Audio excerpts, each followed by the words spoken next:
Plus léger, et encore, ce reportage sur le club de sport de glace de Lyon. Il vient d'ouvrir une académie internationale pour conserver ses meilleurs patineurs. Un pied de nez à la fédération qui a retiré le label Pôle France au club lyonnais. Et ce malgré un palmarès très fourni. Le club des sports de glace de Lyon a offert à la France et de loin le plus beau palmarès de toute l'histoire de ce sport. Mais cela n'a pas empêché la fédération de lui retirer son label Pôle France. Avec l'appui de la ville et de la région Rhône-Alpes, le club a créé une académie internationale, ce qui lui permet de se maintenir au premier rang mondial. Reportage Jean-Éric Gué et Jean-Paul Savard. Olivier Schoenfelder, c'était en 2008 avec Isabelle Delobel et le dernier Français champion du monde des sports de glace.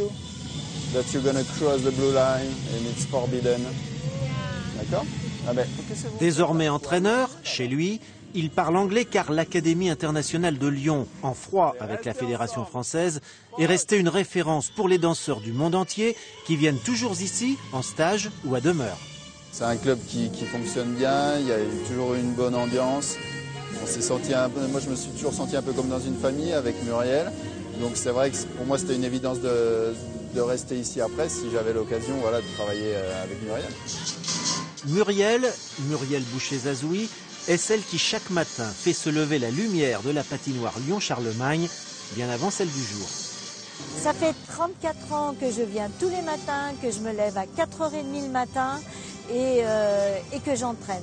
Pas de lassitude? Non, je suis passionnée. Et puis je dirais que les athlètes, j'ai vraiment de très beaux athlètes. Actuellement, les plus beaux sont encore juniors, mais vice-champions du monde. Gabriela Papadakis et Guillaume Cizeron espèrent pour la France aller au JO de Sotchi avec Nathalie Péchala et Fabien Bourza, qui eux aussi furent formés ici.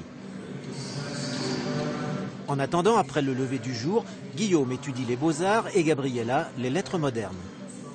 Ouais, ce qui est dur surtout, c'est que souvent les cours ils sont le soir ou dans l'après-midi. En général, c'est là qu'arrive le coup de barre après les entraînements. Il n'y a pas un moment où vous avez envie de tout laisser tomber, ou l'un ou l'autre? Ça arrive. Ça arrive. De temps en temps. Mais on se reprend. Ouais.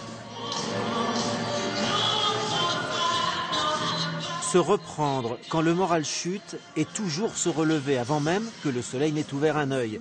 C'est à ce prix que Marina Anissina et Gwendal Pesera ont offert à la France son seul titre olympique des sports de glace et que l'Académie internationale de Lyon cumule plus de 80 médailles nationales et mondiales. Série en cours.